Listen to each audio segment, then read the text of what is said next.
Kita puji nama Tuhan atas kasih, anugerah, penyertaan-Nya dalam hidup kita. Saya percaya bahwa seperti pujian kita, bahwa Yesus adalah kawan yang sejati, sehingga kita boleh ada sampai di tempat ini dan hari ini. Amin. Mari saudara, kita membuka Alkitab kita.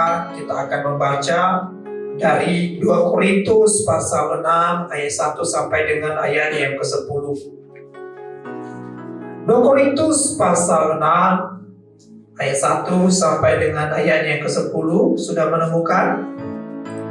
Amin. Oke. Mari kita membaca secara silih berganti. Saya ayatnya yang ganjil, saudara-saudara membaca ayatnya yang genap. 2 Korintus pasal 6 ayat 1 sampai dengan ayat yang ke-10. Rasul Paulus dalam pelayanannya. Sebagai teman-teman sekerja, kami menasihatkan kamu supaya kamu jangan membuat menjadi sia-sia kasih karunia Allah yang telah kamu terima. Sebab Allah berfirman, dalam waktu berkenan, aku akan mendengarkan engkau, dan pada hayatku didapatkan, aku akan menolong engkau. Sesungguhnya waktu ini adalah waktu perkenan itu. Sesungguhnya hari ini adalah hari kemenangan. Dalam hal apapun kami tidak memberi sebab orang tersandung, supaya pelayanan kami jangan sampai dicela. Sebaliknya, siapa kamu yang menunjukkan bahwa kami adalah pelayan Allah, yaitu dalam kemenangan dengan penuh kesabaran dalam penderitaan, kesesatan dan kesukaran.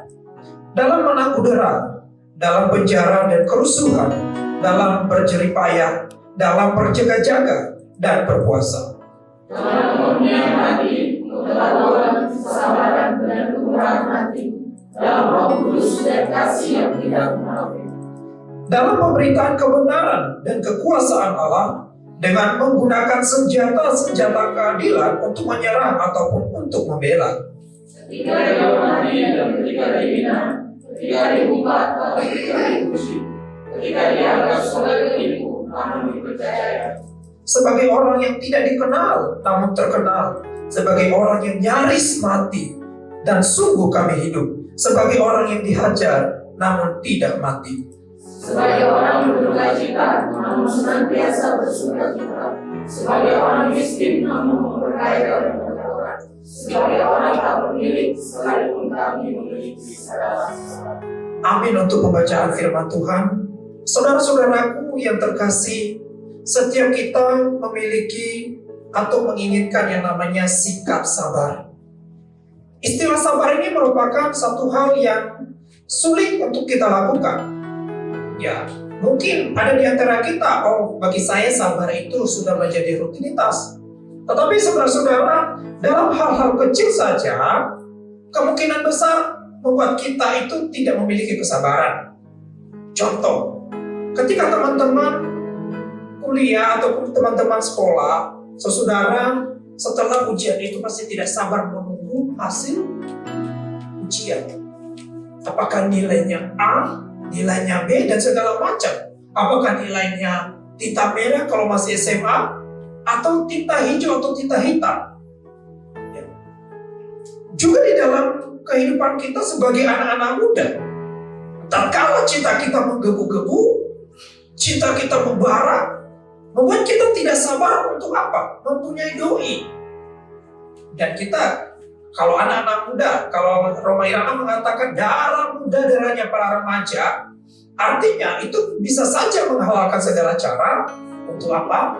Supaya cepat-cepat dapat doi. Nah, saudara, juga bagi yang sudah berkeluarga, bagi yang sudah berkeluarga, yang baru menikah misalnya seperti Pak Desmond, Burila, saya baru menikah, ya, pasti pengen cepat-cepat apa? Menantikan omongan buah hati. Saya percaya bahwa orang-orang yang sudah menikah pasti pengen menggendong buah hati. Tentu di sini ada Kevin ya, jadi kita bisa gendong walaupun kita belum menikah ya. Nah, saudaraku, itu adalah hal yang lumrah di dalam kehidupan kita. Tapi bagaimana jika kesabaran kita justru diuji di dalam hal-hal yang tidak sederhana, bukan perkara yang ringan, bukan perkara yang sederhana. Bagaimana jika masalah, problem datang silih berganti bagai badai yang menerpa hidup kita, kiri kanan dihantam oleh ombak itu? Masihkah kita bisa bersabar? Masihkah kita masih bisa tenang-tenang saja? Atau justru kita menggerutu kenapa hal ini bisa terjadi? Saudaraku, di dalam firman Tuhan yang kita dengarkan hari ini, kita akan merenungkan tema ini, itu sabar dalam kesesakan. Ketika saudara-saudara dan saya mendengarkan tema ini, mungkin timbul di dalam pikiran kita banyak pertanyaan-pertanyaan.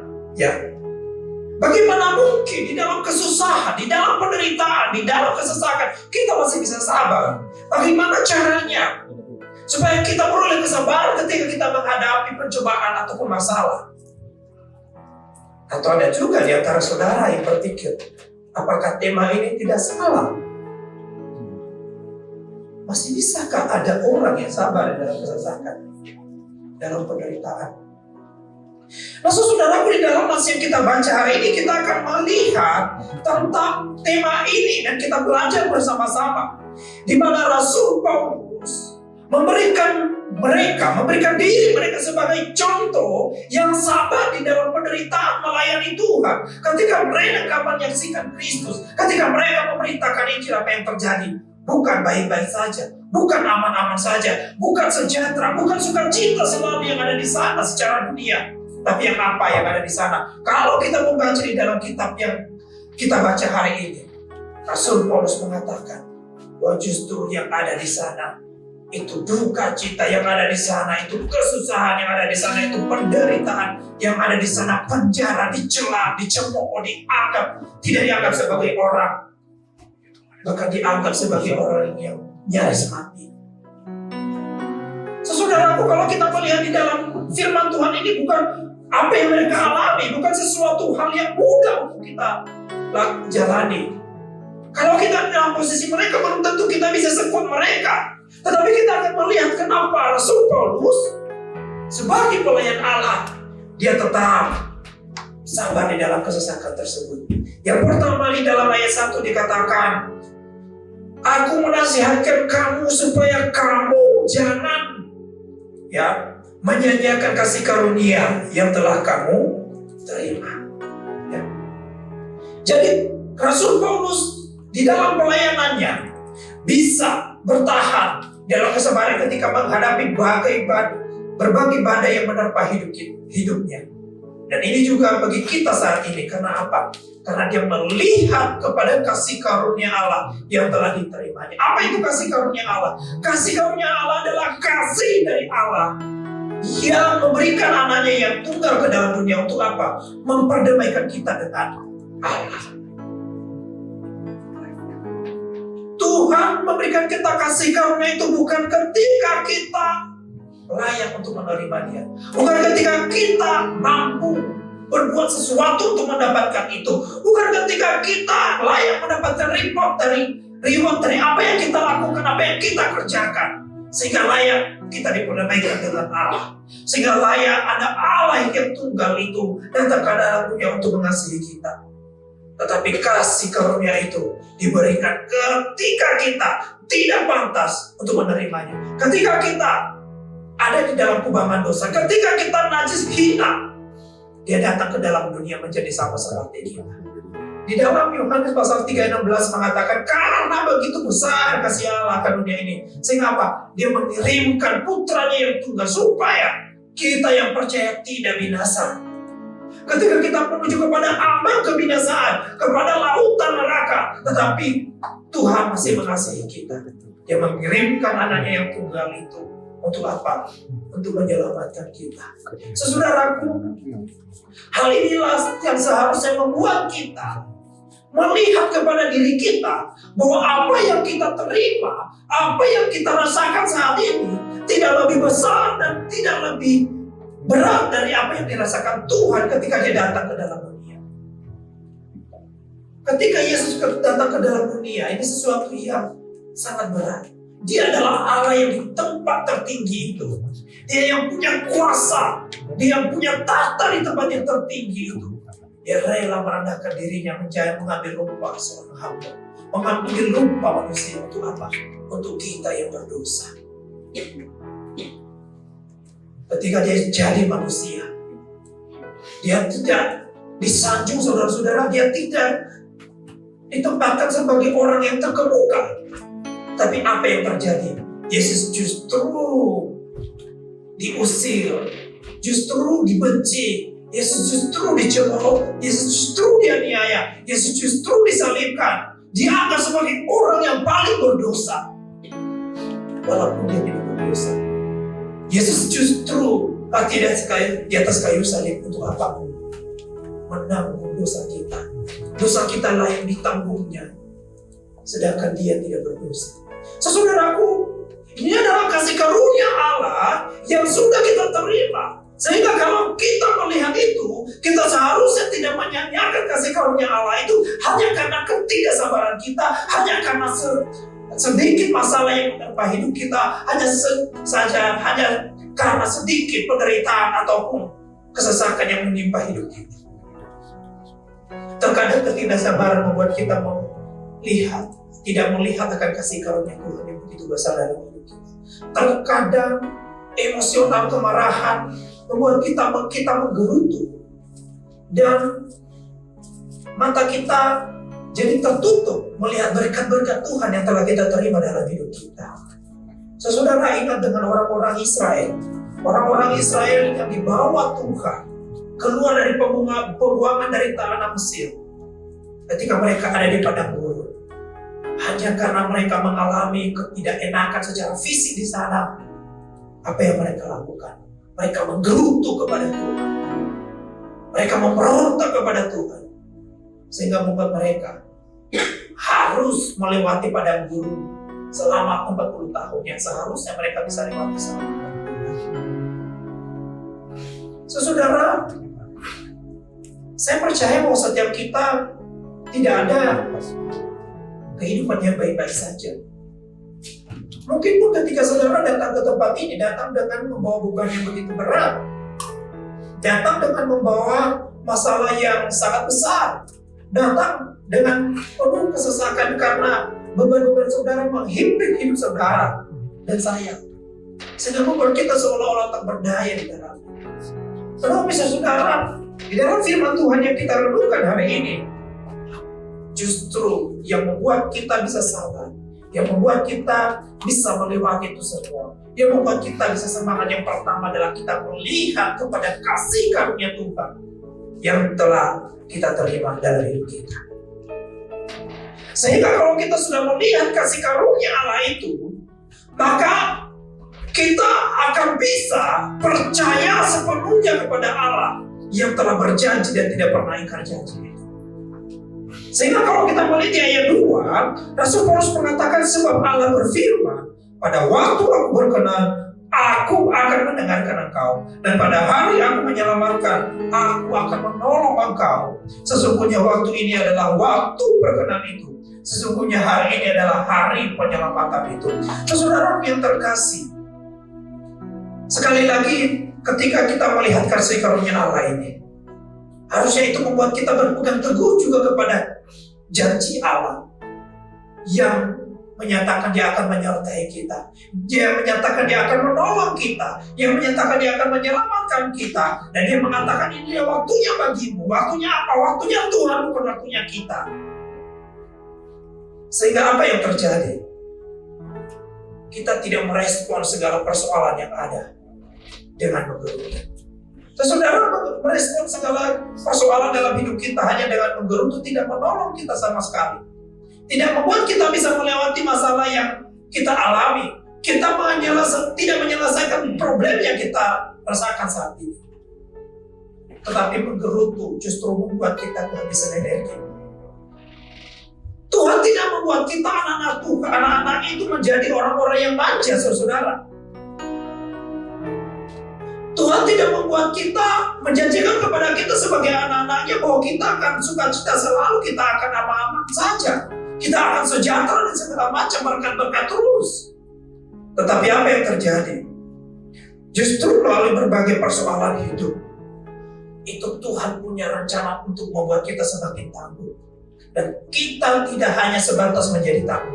Melalui berbagai persoalan yang kita alami, itu justru membuat kita supaya kita bisa terus melekat kepada Tuhan. Di dalam Ibrani pasal 12 ayat 10 sampai 11 mengatakan, sebab mereka mendidik kita dalam waktu yang pendek sesuai dengan apa yang mereka anggap baik, tetapi Dia menghajar kita untuk kebaikan kita, supaya kita beroleh bagian dalam kekudusannya. Memang tiap-tiap ganjaran pada waktu yang diberikan tidak mendatangkan sukacita tetapi duka cita, tetapi kemudian Ia menghasilkan buah kebenaran dan memberikan damai kepada mereka yang dilatih olehnya. Sekali lagi, hidup kita tidak selalu dalam keadaan baik-baik. Tuhan tidak pernah menjanjikan langit itu selalu biru. Tetapi Tuhan akan memberikan janjinya bahwa di dalam melewati musim-musim yang tidak baik itu, Tuhan akan menyertai kita. Tuhan memang tidak merencanakan yang jahat dalam kehidupan kita, saudara. Tetapi Tuhan menolong kita melewati setiap persoalan yang sulit. Ketika kesesatan datang menghimpit hidup kita, apakah seharusnya kita harus putus asa? Apakah seharusnya kita kecewa? Kalau kita melihat kepada Ayub, ketika dia mengalami pencobaan, ketika dia mengalami ujian, di mana hartanya habis, anak-anaknya mati, bahkan dia sendiri mengalami kusta di seluruh tubuhnya, istrinya tidak mendukung dia. Apa yang dikatakannya? Aku tahu penebusku hidup. Aku tahu penebusku hidup. Artinya apa? Bahwa masalah yang datang menghimpit hidup kita, datang menerpa kita, harusnya itu tidak menjadi satu hal yang kita lihat lebih besar, lebih berat daripada yang lain. Tetapi apa? Kita melihat Tuhan yang berjanji menyertai kita. Kita melihat Tuhan yang berjanji akan menolong kita. Sehingga kalau pemazmur mengatakan bahwa sekalipun aku melewati lembah kekelaman, aku tidak takut bahaya. Karena kenapa? Karena Engkau menolongku. Engkau siapa? Tuhan. Sehingga Yesus mengatakan apa? Marilah kepadaku, hai engkau yang letih lesu dan berbeban berat, aku akan memberikan kelegaan kepadamu. Pikulah aku yang pasang itu, sebab aku lemah lembut dan bebanku pun ringan. Saudaraku, sekali lagi, Tuhan tidak mengatakan ketika engkau datang kepada aku, ketika engkau percaya kepada aku, engkau akan bebas dari masalah. Tetapi dikatakan, engkau yang punya masalah, engkau yang punya beban hidup, engkau yang punya persoalan, datanglah kepadaku. Aku akan memberikan kelegaan kepadamu. Aku akan menyertai engkau melewati setiap persoalan hidup yang kamu jalani. Aku akan menolong engkau sehingga engkau tidak akan binasa karena masalah yang datang. Aku akan membawa engkau kepada penyelesaian. Supaya apa? Supaya kita belajar untuk selalu mengandalkan Tuhan. Belajar bahwa Tuhan yang memegang kendali dalam hidup kita. Belajar bahwa tanpa Tuhan kita tidak bisa berbuat apa-apa. Kesabaran yang kita miliki dimulai dari kasih karunia Allah yang membuat kita mengimani, meyakini akan pertolongan Tuhan. Dan ketika kita memiliki kedua hal ini, maka kita akan memperoleh yang ketiga, yaitu kita mampu menunjukkan identitas kita sebagai pelayan Allah. Kesabaran di dalam hal ini bukan hanya sebatas satu kata-kata yang merupakan motivasi, tetapi kesabaran di dalam nasi ini, ketika mereka mengalami berbagai macam persoalan, ini adalah menunjukkan satu identitas mereka sebagai pelayan Kristus, sebagai pelayan Allah. Sehingga kalau kita melihat bahwa kami tidak membuat orang tersandung supaya pelayanan kami jangan dicela. Sebagai pelayan Allah, sebagai anak-anak Tuhan, harusnya kita menjadi teladan bagi orang lain. Jangan ketika datang masalah dalam hidup kita, kita seperti orang yang hilang pengharapan. Kita cepat-cepat putus asa, kita cepat-cepat menggerutu, kita cepat-cepat mencari solusi yang lain. Tetapi sebagai pelayan Allah, kita memberikan contoh bahwa kalau saya bisa menghadapi ini karena Tuhan, maka ketika orang lain mengalami hal yang sama, kita bisa menyatakan, saya sudah disertai Tuhan, dan kamu pasti juga bisa disertai Tuhan.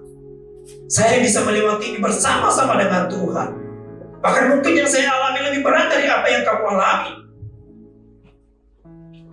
Saya bisa sabar karena Tuhan, maka saya percaya engkau juga akan bisa sabar karena apa? Ada Tuhan yang menyertai kamu. Saudaraku yang terkasih, kesabaran kita tidak dipengaruhi oleh situasi kondisi yang kita alami. Tetapi sekali lagi harusnya kesabaran itu yang kita miliki di dalam kesesakan dipengaruhi oleh identitas yang kita terima di dalam Kristus, yaitu kita sebagai pelayan Allah, kita sebagai kawan sekerja Allah. Bukankah Yesus sudah mengalami hal yang lebih besar daripada yang kita alami? Bukankah berat apa yang telah Yesus terima di dalam dunia ini, yang telah Yesus jalani, bahkan sampai cambuk dan juga mahkota duri dia pakai. Kalau Yesus bisa melewati itu, maka harusnya kita melihat Yesus lebih berat yang dia tanggung. Maka ini juga yang menjadi identitas saya. Saya harus ambil bagian di dalam apa yang telah dikerjakan Yesus dalam hidup. Harusnya kita ambil bagian di dalam hal apa yang sudah Yesus lakukan. Sehingga membuat kita apa? Kita menjadikan ini sebagai identitas. Sekali lagi, kalau kata-kata sabar dalam kesesakan kita hanya jadikan sebagai motivasi tanpa Yesus di dalamnya, yang kita teladani, tanpa Yesus yang kita lihat di depan kita, maka kata-kata motivasi itu hanyalah bersifat omong kosong. Tetapi kalau kita melihat Yesus di dalam hal-hal apa yang kita lakukan, kita melihat apa yang dialami oleh Yesus di depan mata kita, maka seberat apapun badai menerpa hidup kita, itu tidak lagi hanya sebatas kata-kata motivasi, tetapi itu membuat kita menjadi semangat. Karena kenapa? Yesuslah yang mendorong kita. Saudara, mungkin kita mengalami kejenuhan. Saudara, mungkin kita mengalami yang namanya pasang surut dalam hidup kita. Mungkin perasaan kita saat ini sedang kering kerontang. Kerohanian kita mungkin lagi kering. Kita membutuhkan api yang menyalakan semangat kita, api yang menyalakan roh kita kembali. Dan itu tidak terlepas daripada Kristus yang harus masuk ke dalam hidup kita. Kita meminta pertolongan Tuhan. Tatkala rutinitas kita sehari-hari di dalam melayani Tuhan, tatkala rutinitas kita di dalam perkuliahan, tatkala rutinitas kita di dalam keluarga, dalam pekerjaan kita, membuat kita menjadi bosan, membuat kita menjadi rohanian kita menjadi kering.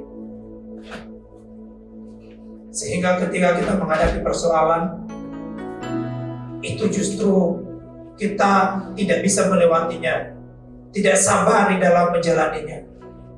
Tetapi bagaimana solusinya?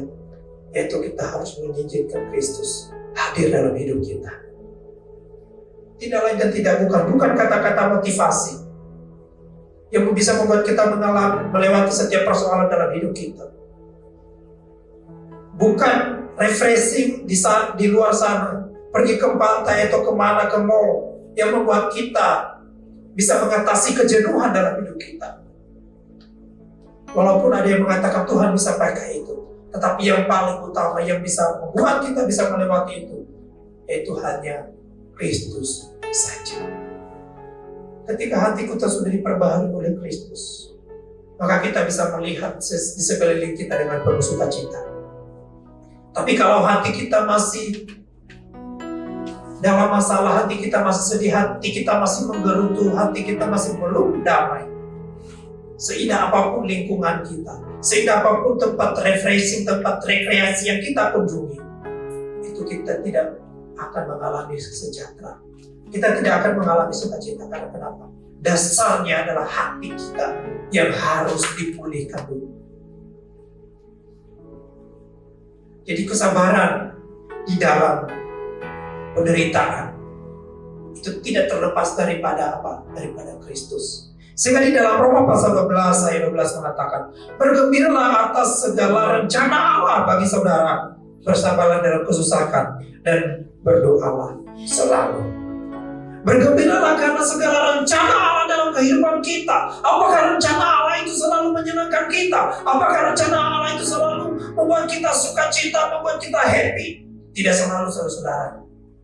Sekali lagi, rencana Allah itu justru kadang-kadang bahkan sering tidak sesuai dengan apa yang kita harapkan, tidak sesuai dengan keinginan kita, tidak sesuai dengan apa yang kita rencanakan. Tetapi rencana Allah itu, saudara, itulah yang terbaik di dalam kehidupan kita. Kalau kekristenan bisa berkembang itu bukan karena kekristenan itu damai-damai saja. Bukan karena kekristenan itu tidak mengalami masalah, tidak dipersekusi dan segala macam. Tetapi justru kalau kita melihat bahwa kekristenan itu bisa berkembang karena apa? Karena percobaan, karena aniaya, karena persekusi yang dialami. Sehingga apa? Orang-orang bisa menyebarkan kasih Tuhan itu. Saudara, saya menonton satu cuplikan video TikTok yang mengatakan kenapa orang-orang Kristen justru perkembangannya lebih tinggi daripada agama mayoritas. Dan orang ini yang membuat video ini adalah seorang dari penganut agama mayoritas. Dan ketika dia coba merenungkan, apakah kenapa orang-orang Kristen ini bisa lebih cepat pertumbuhannya? Padahal gereja dibakar, mereka dilarang beribadah, dan segala macam, mereka dipersekusi dan segala macam yang dialami oleh gereja. Sedangkan agama mayoritas, dia mengatakan kamu punya tanah pun kamu akan bisa dirikan tempat ibadah di situ. Bahkan ada juga otak-otak mafia, dia menggadaikan tanahnya ke bank dan setelah digadaikan ke bank dia tidak membayar utangnya ke bank dan dia mendirikan tempat ibadah di situ dan bank tidak berani untuk mengambil tanah itu. Tetapi kenapa orang-orang Kristen bisa berkembang? Ternyata memang orang-orang Kristen justru perkembangannya ketika semakin dihimpit namun tidak binasa, tetapi dihimpit semakin berkembang. Harusnya iman kita sama. Ya.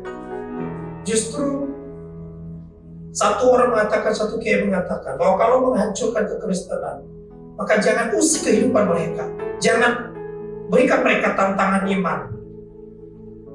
Karena justru kalau kita hidup di dalam hal-hal yang aman-aman saja, hidup nyaman, justru kekristenan itu semakin merosot. Tapi kalau kita menghadapi tantangan, menghadapi berbagai masalah, itu justru membuat kita kuat. Membuat kita bisa semakin bertumbuh dalam iman, semakin mengandalkan Tuhan. Saudara, saya percaya, ya, kalau kita tidak sakit, kalau kita baik-baik saja, tatkala kita tidak memandang ke atas dan tidak memanggil nama Tuhan.